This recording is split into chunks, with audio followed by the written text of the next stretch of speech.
વાત કરીએ અમરેલીની કે જ્યાં એક વિદ્યાર્થિનીને ડામ આપવામાં આવ્યા. ઘટના બની છે અમરેલીના સાવરકુંડલામાં. ધોરણ 10ની પરીક્ષામાં ડમી વિદ્યાર્થીની ઝડપાઈ.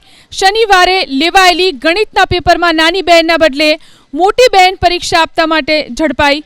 જેવી મોદી હાઈસ્કૂલમાં ગણિતના પેપરમાં મોઢા પર 5 જેટલી વિદ્યાર્થીની માસ્ક પહેરીને બેઠી હતી. સુપરવાઇઝરને શંકા જતા નાની બહેનના બદલે મોટી બહેન પરીક્ષા આપતા ઝડપાઈ. સાવરકુંડલા ટાઉન પોલીસ બંને બહેનો વિરુદ્ધ ફરિયાદ નોંધી અને વધુ કાર્યવાહી હાથ ધરી. ગઈકાલે તારીખ 1 માર્ચના રોજ જે એસએસસીની અત્યારે પરીક્ષા ચાલી રહી છે બોર્ડની, એમાં ગણિતનું પેપર હતું.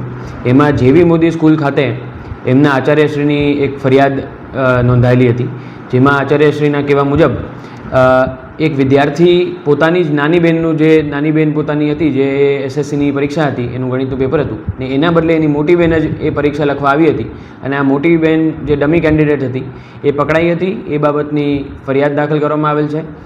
આ અનુસંધાને વધારે તપાસ અત્યારે ચાલુમાં છે સાવરકુંડલા ટાઉન પોલીસ સ્ટેશન ખાતે.